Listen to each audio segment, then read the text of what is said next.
Welcome back to the Daily Mastermind. George Wright III with your daily dose of inspiration, motivation, and education. And I am excited to be in studio today with Erle Adams. Erle, how are you doing, man? I'm doing great, George. Doing great. How are you? I'm great. I'm great. Thanks for being here. I know we had a little bit of coordinating, but guys, listen, today we're going to be talking about corporate credit and ways that you can grow your business. And so let me give you a little bit of an intro. Earl's a co-founder and CEO of Touring, and he's an expert in business credit as well as corporate funding. He helps entrepreneurs basically build real corporate credit and stuff that's tied to your EIN number, not your personal assets. And he mentors emerging entrepreneurs and founders and business leaders, but he's got a background that really made me want to kind of reach out because many of you are struggling right now. You're trying to grow your business, your founders, whether you're raising money or trying to expand. There's a whole field here that maybe you don't quite understand. And so I'm excited to have you here today with us, Earl. And so with that being said, I would love for you to just give us a little bit of your background, because I think a lot of people come into this space and they don't really have personal background. They just jump into it. And so would you mind just kind of sharing a little bit of your background with us so people get to know who you are and where you came from? Sure. Yeah. I was raised in family business, like a lot of people were. When I was 9 years old, I was in the warehouse in the summers sorting hydraulic fittings for my dad, 25 cents an hour. George, I probably wasn't worth that, just to be honest with you, but I was heavily indoctrinated into what it is to own a business. My dad owned the company, so we were the first ones there, last ones to leave. Other kids were playing baseball. I was sorting fittings, and when school came in, I was pulling a red wagon around the neighborhood with the lawnmower tied to the back in a bucket with some bleach white and joy soap and a thing washing cars and mowing lawns. So I spent that period of my time learning and watching and seeing what goes on and the work that it takes. The work ethic kind of got instilled in me. And about the time I was turned 18, my dad says, "What's going to make you happy, son?" And I said, "Well, when I've done as well in business as you've done, Dad." And he goes, "Oh, that'll never happen." Oh, great. Thanks for the motivation. What? He goes, "No, life and business is about timing. It's about timing." And when he got into what he got into, it was kind of like Bill Gates getting into computers. It was the right time, the right piece. And I said, "Well, then I quit." And so for 37 years, I've built businesses, and small businesses, large businesses, 7-figure, 8-figure businesses. And here about 5 years ago, I figured out I was doing it wrong. I'm curious, because you obviously grew up hard work and entrepreneurial, but what do you mean you were doing it wrong? Like, what was your big kind of epiphany there? Well, Trisha, I'd built this company over the course of 3 years, put $1.9 million of real money out of the bank money, not borrowed money, into the company between myself and family, built the company up to 8 figures. I'm thinking, my gosh, I'm going to exit. This is it. This is that moment. I'm going to exit for 5, 10x revenue and everything's going to be great. And I jumped on one of my Harleys and I went on a celebration ride from the West Coast to the East Coast, went back to New York. I was on my way back coming through Wyoming, and I unfortunately hit a mule deer at 4:40 in the morning at Oh, 85 miles an hour. wow. So that ended up putting me in a coma. They had to put me in a coma. They told everybody he's probably not going to make it. He's probably not going to live. And they shipped me off to a hospital, and everybody's coming in saying their goodbyes and stuff like that. And I had a couple business partners in that business, like most business partners are like, how can we help? Except they threw in ourselves at the end of it. So while I was in the coma, they took a bunch of merchant capital advance loans in my name, and then stripped and ripped my company, and ta-da, I live. And I found out the hard way in Washington State, and I think a lot of other states, most people don't realize this, is that when you have partners on the cap table, even if they're doing criminal things, breaches of fiduciary responsibility and things of that nature, tortious interference, it becomes a civil matter, not a criminal matter. So I had no real recourse because you can't squeeze blood from a turnip. And then you couple that with the fact that I had signed my name on the dotted line for everything in that company outside of putting up the money. I was heavily leveraged. My name was associated with every ounce of credit for that company. And while sitting in a recovery chair, a mechanical chair, I was hit with the reality, by happenstance, really, that I could have built credit on my EIN. It was a social security number for my business in lieu of using my own social security number. So I didn't need to have any of that stuff in my name. Yeah, this is one of the reasons that I started the Daily Mastermind, mind, money, business, motivation, and lifestyle, because I think none of us really learn these things. Obviously, they don't teach them in school, and unfortunately, you learn some of the best. On one hand, you learn the best lessons in life through experience, but on the other hand, you don't want to learn some of those lessons. So here you are, living and building the American dream. You have an unexpected event, which happens and people don't think about till they do happen, but you never really had that education to structure your business right, which is why I really am a big believer in that financial and business structure education. So I'm curious, you did what most entrepreneurs and business owners did. Mm, You built a business. You built it on the backbone of your personal credit. And most people don't know that there's a difference. But when this happened, you had all of this liability that was out there. So what was the turning point for you? Well, first of all, like how did you deal with that? And second of all, what was the turning point where you kind of had that aha moment and realized that there was more you could have done with that EIN or employer identification number? it's an interesting question, and you framed it pretty well in that I think most people, whether they're brought up by their families or they're raised in company business or they have mentors in their life, nobody really teaches that this is probably the single most important thing that you can do in life for a business, which is create that separation. We get LLCs and we set up S corps and C corps, and we're trying to keep that separation, right? So you don't lose everything if something goes crazy. But I was sitting in that chair, I had my laptop in my lap. I couldn't even stand up on my own. And I see this little blip that says, use your EIN to build credit on your business. And I thought, well, that's hogwash. I might not have said hogwash, George. I was Yeah, right. good at the time, but I had free time on my hands. So I just started deep diving in it. And I had this moment where I went, I have got to be the dumbest smart person I've ever met. I mean, how did I not know this? How did I not know this? Raised around business, building businesses. How did I not know? The reality is, it's okay. Nobody's out there teaching it. It's okay from the standpoint that you didn't know. But once you do know, now you got to do something about it. Yeah. Well, and the awareness, like we were kind of talking before the show, like the awareness is a key. It's unfortunate that most people become aware of what they shoulda, coulda, woulda done when it's a bad scenario or a bad situation that happens, which is why I know you're so passionate about doing things now. But how did you start educating yourself? Was it just literally looking online, researching, and kind of going through the ups and downs yourself? Did you have mentors? Like, what did you do to really educate yourself in this area of corporate credit and building your corporate credit? I got to be honest. I was really mad at myself. To be honest with you, I was ferreting out of all of those issues, and fortunately, I came out of it for the most part unscathed. Obviously, the money was gone, the eight-figure company was gone, so I came out of it fairly well compared to where most people would have been. But the fact that I didn't know drove me nuts. So it was just a massive, immersive, deep dive. And then the more I dug, the more I realized there's a lot that I don't know. And I thought, what else don't I know? And I started digging and pulling those things to the table. And I said, I'm going to, instead of going and doing what I've traditionally done, I'm going to dedicate the rest of my life to bringing tools to the table that businesses like myself would be otherwise unaware of, not even know where to source, and probably couldn't afford even if we could find it. I wanted to know what are the elite doing? What are the affluent doing? What are these people in power?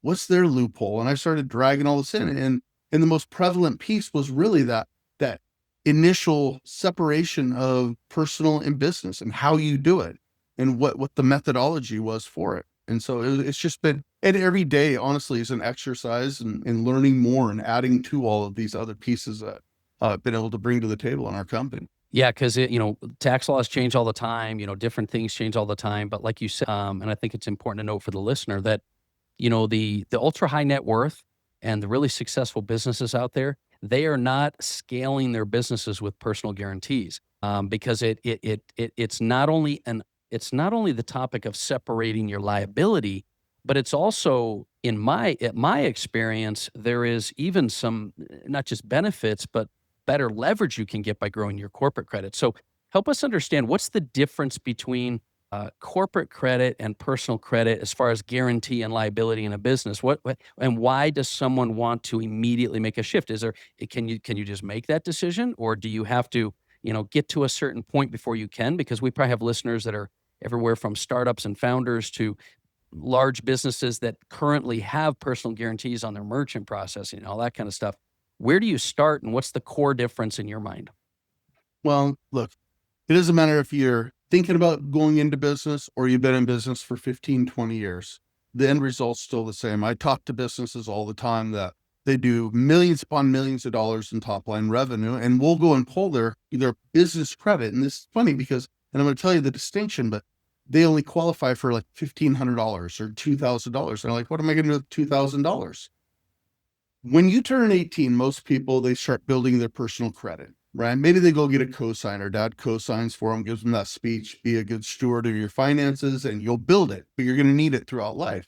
But nobody tells you that on the business side, when you're building credit, there's three different entities that are getting reported to: Dun & Bradstreet, Business Equifax, and Business Experian. And you need to be registered with them. That's just a tip for everybody. You got to get registered with those. But here's one of the other unique distinctions. On personal credit, they always want you to keep your utilization way down low, right? If you're going to stay with a good score, you keep your own utilization low. Business credit, the more you use, the more you demonstrate your ability to borrow and pay, the more they give you. Usually to the tune of 10 to 100 times that of what you could ever get personally. So And so your cash flow, your business obviously affects that, and a lot of other things. What's your biggest factors that affect your ability to build and grow corporate credit, and scale it? So here's the big misnomer. Has nothing to do with cash flow. You can build credit on an entity. We have a company, an LLC. We have $100,000 credit line on it. We have a $100,000 truck in the company's name, a $55,000 Jeep in it, about $60,000 in other cards on it. Never done $1 in revenue. But we utilize that corporate credit. We want to go buy toilet paper. We use the card. Then we pay the company, right? So it's legal. And So it's the use of it. Got it. just your demonstrated ability to borrow and pay. Everybody thinks, well, I don't do enough revenue, so I can never build credit. That's not the case at all. It's just your demonstrated ability to borrow and repay. Revenue has no factor. And revenue has a factor when you go into getting big bank loans, where they're going to look at something called an SBSS score, which is a blend between your personal and your corporate, your business credit, your paydex score. So why do you think most entrepreneurs or business owners, founders don't understand this? Like, besides the fact that it's not taught, like what's the big reason they don't understand? Is it hard to get the information? Is it hard to sort through it? Like, what's the thing holding most business owners back from leveraging such a good asset? Most people think it's a lot harder than what it is. You can build it way faster than you can ever build personal credit. But the bigger thing is, we're taught from an early age, the old lemonade stand methodology. You buy some lemons, you get some water, get some sugar, you sell some lemonade, you take your profits and you buy more lemons, sugar, and get some water from mom, right? Sometimes it starts raining and the lemon goes bad and the sugar goes away and now you don't have anything, but we're taught to reinvest. Even me at a young age, reinvest your money, reinvest your money. Well, the affluent, the elite, they use other people's money. They always have, they always will. And so we're just not aware of it. But if people understood one simple statistic, which has been constant year after year after year, which is on average in the US, around 600,000 businesses will shut their doors forever. They'll shut them down. They're gone. And everybody always says, poor Johnny, he's been there for 20 years. His business is gone. But they forget about Johnny's family, Johnny's employees, the families of Johnny's employees, the families that uplift that family, and then the organizations that step in. There's such a negative ripple effect from a business shutting down. And it's wholly unnecessary, because 83% of those businesses, when audited, say, if I just had access to credit and capital, I could have stayed in business. But everybody's leveraged themselves to the hilt. And unfortunately, a lot of them are losing their personal assets because they're signing their name. Sure, I'll leverage my house. I will co-sign forever for my baby. People refer to their business as their baby, and they'll co-sign forever. Yet your dad wouldn't co-sign for you beyond 1 or 2 times, and you had to be a good steward of your finances. So there's a psychology difference as it relates to it. And the one is a lot easier to build than the other. It's a lot easier to build corporate credit than personal. And you don't have to have good personal credit to build corporate credit. Yeah, it really is unfortunate that, a large majority of businesses shut down, and because they've had their personal name or guarantee or assets tied to it, it does have a ripple effect through their personal.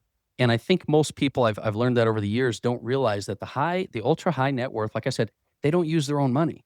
They Mm. use other people's money. They use credit. They build and grow their business because they also have this mental ability that most don't, to separate business and personal. And I think a lot of people in business have a hard time separating their identity from the business itself as a structure. And that holds them back from really doing it. But you're right. You've got to learn, if you really want to be successful, you've got to learn to leverage tools and resources and the tax code and credit to grow your business. What have you seen? Because you work with a lot of companies. What have you seen as some of the biggest benefits that businesses have by creating and putting some focus on building corporate credit? What are the real benefits to an average business? I commonly hear people say, we're fine, we do plenty of money, we're good. But then we start talking to them, we get in there and we always look at their credit. It Yeah. doesn't affect it like personal credit. And they realize I qualify for nothing and I do millions of dollars. But here's the real big benefit. If you've been in business, you've encumbered yourself. You've invariably encumbered yourself somewhere along the line. Maybe you have partners. Maybe you carry a balance sheet where one partner's put in more money than another partner, right? When you build corporate credit, picture a wall. That's your corporate veil. When you Hmm. put credit over here, that's 10 to 100 times that of this over here. You could take that credit, jump over that veil, pay off these encumbrances. Now it's attached to this and go right back on the other side of the corporate veil where you belong. And this ends up clean and clear. Being clean and clear personally allows your personal credit to do what it's supposed to. But so many people end up leveraged that Mm, they can't even go buy a car. They just can't do yeah. it because they got so much tied to it. Yeah. And they're feeling overwhelmed for sure. So, Hmm. yeah, I think a lot of businesses are held hostage by their resources, right? Because if it's not, Tony Robbins talks about it's a matter of resources or resourcefulness, and most people have resourcefulness, they just don't have resources. And so there's the obvious: be able to expand your business, and grow, and I think most business owners don't realize that their goal really needs to be create a lifestyle so they can grow outside themselves, but you can't do that if you're personally tied, personally liable, and everything like that. So you've been in this space for a while, and I'm curious because the market's changing, right? The market has gone from tough to get education, at least I've seen over the last couple 3 decades. Information was key, then it was how to use that information, and now we're getting into an age where it's all about using tools and resources and AI. And so you've been in the space where you've had education, and people pay a lot of money in the past for, corporate credit and training and, coaching, mentoring, things like that. What have you developed now? Because I kind of took notice as to what you guys have on how you've shifted the framework of how a business can get sort of educated and utilize these tools. So tell me a little bit about Try Touring. Yeah. So look, the AI is here. It's not going away. And the reality is, and people say this, oh, well, I'm going to lose my job because of AI. Yeah. You probably are, a lot of you. So you can make a choice. I can either be the one who tells AI what to do, or I can be the one that AI tells what to do. You have that ability to make that call. But in Right. business and being on the leading edge of things, you also have to adopt these things that aren't going away. It's the next industrial revolution. I mean, Europe horses are now just pets. They're no longer beasts of burden. Right? This is the same thing here. You've got to be on that leading edge. So I've spent all of these years pulling all these resources, and we have all these different companies that allow businesses to come in and take advantage of that, take advantage of this. And I said, you know what? Let's house it all under one roof. Let's create a membership platform that people can engage in to where they have the access point and they can pick and choose and educate themselves on all the different things that are available in lieu of having a rep going, hey, have you heard about this? Have you heard about that? They can sit and view it. But then I said, you know what?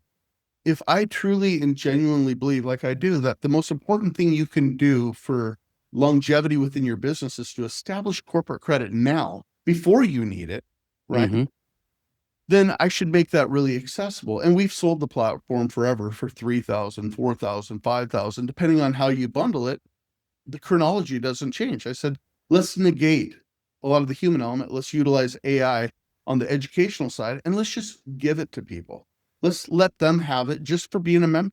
Let's make it Yeah. super easy, create a barrier of entry that's not a barrier at all. It's just an open door saying, come in. So we've done that. We've reformatted things so that everybody can take advantage of it. Nobody has to use money as a reason why they can't, do what they really have a responsibility to do. Because if you own a business and you have employees, you have a responsibility to those employees. It's not just about your income, but theirs as well. So you have to protect yourself, no different than having a general liability policy. You need to make Yeah. sure you're at least sage and stabilized when it comes to credit so you don't run into those pitfalls. So that's why we created Tri-Turing.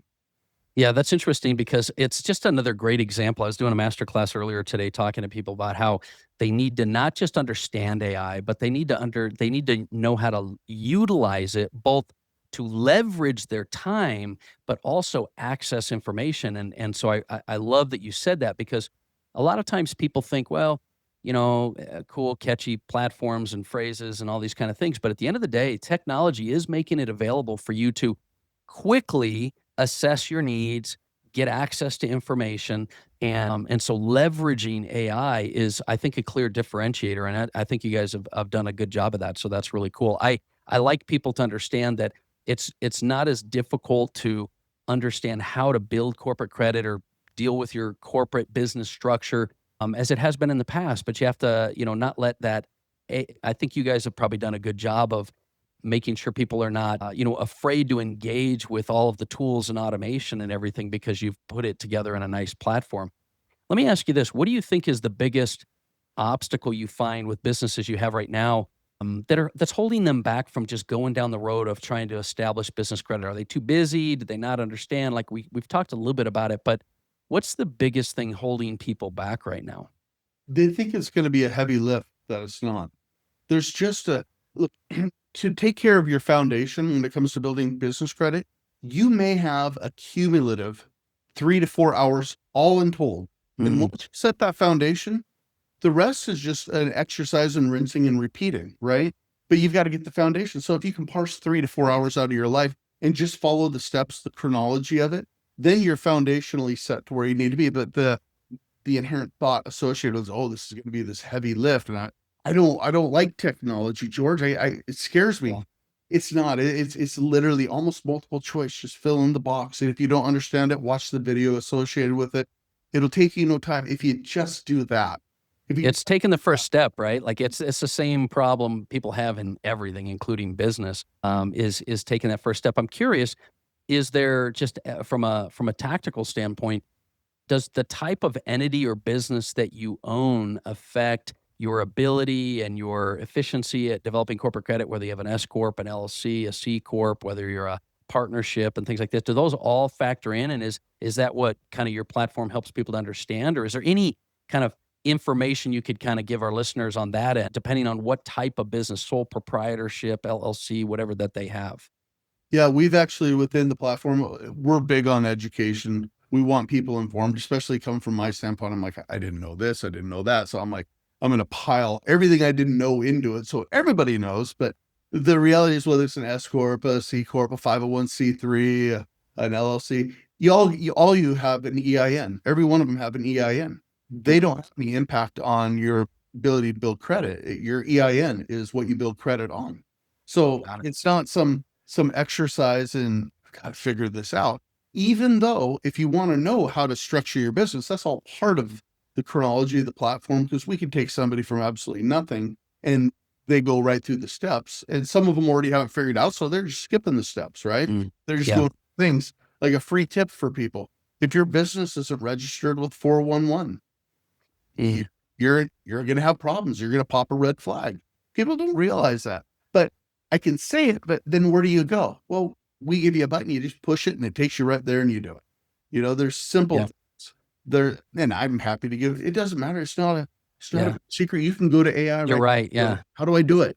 Checklist, right? Yeah. Well, and people are realizing more and more. It's funny because there was this crazy survey that I heard the other day where people were going online for diagnosis medically, right? And I own a med spa down in Scottsdale, and one of the things that I was fascinated by is how the percentage of accuracy of your own doctor versus Google searches versus AI, that AI accuracy for diagnosing symptoms was higher than anywhere else. And so, like, people are starting to realize that when you can aggregate information from all the best sources, there's a lot of credibility that can come from that, and it simplifies the process. It doesn't make it as difficult. I think people are kind of coming of age of that. But I can tell you, when it comes to running a business, most people don't think about their personal liability or structure. And I think those are very important aspects, which is why I kind of brought this up.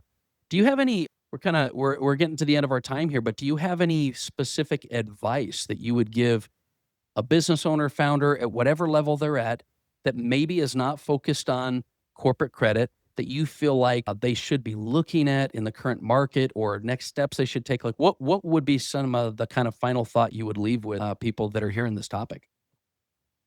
Look, once you know, you have a responsibility to take advantage of it. People don't typically do things until they're in a situation where they need it to have already been done. This isn't we made it. I mean, our company, we made it to where it doesn't hardly cost anything. It's the lowest business expense a person would ever have.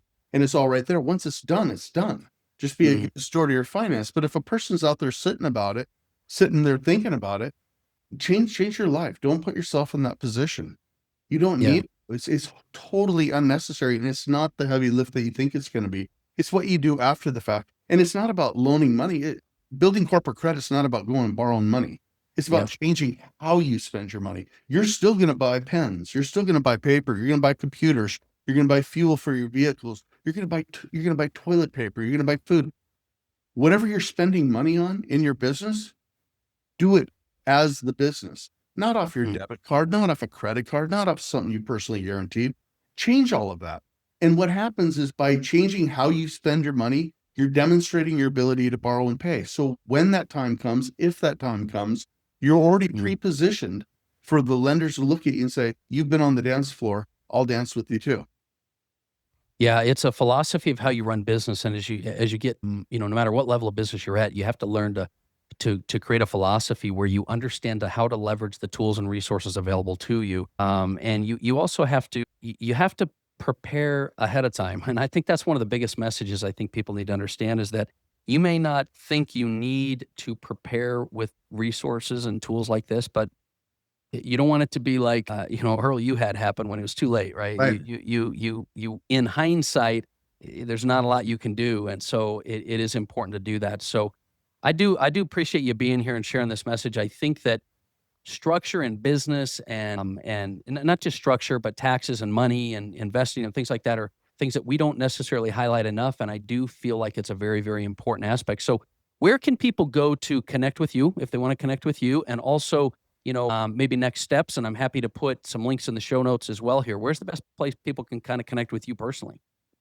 Yeah. You know what? They're more than welcome to reach out and to me through my website. It's tryturing.ai. Turing is spelled Turing. After Mm. Alan Turing, it's kind of a nod to the inventor of AI. And there's links in there. You can certainly jump on any one of my team's calendars. You can certainly request to speak with me. I'm happy to speak with everybody. I love having the conversations. And for more than anything, you don't know, George, when a deer's going to run out in the road and change your life forever. You don't know when the next COVID's going to happen. You just don't know, and you don't expect it. Everybody goes through life going, "We're set, we're dialed, my credit's good, everything's great." Yeah. But circumstances outside your control can make things not too great really quickly. So why not preemptively get yourself positioned?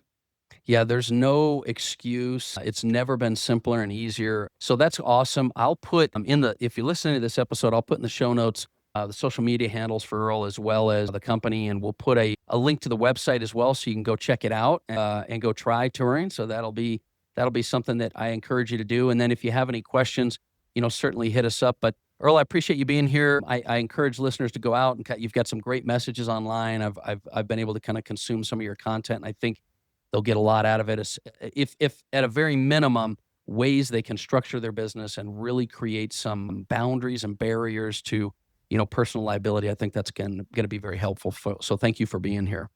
George, thank you. I appreciate you having me. I love any opportunity that I can to share the message. Yeah, that's great. Well, listen, guys, thanks for listening. Thanks for being part of the show today. Remember, share the show. We really do appreciate it. It'll mean a lot to us. And as I always mention, and no matter where you are, whether it's business, structure, credit, mind, body, money, it's never too late to start living the life and creating the business and the life that you were meant to live. But you've got to take action and you've got to take some steps to start doing that. So hopefully we've inspired and motivated you to do some of that today. I appreciate you being here. Hit me up on the Daily Mastermind. Let me know what you're up to, what you're doing. We'll celebrate some wins. Let me know what you're struggling with. And we'll talk to you again tomorrow. Have a great day.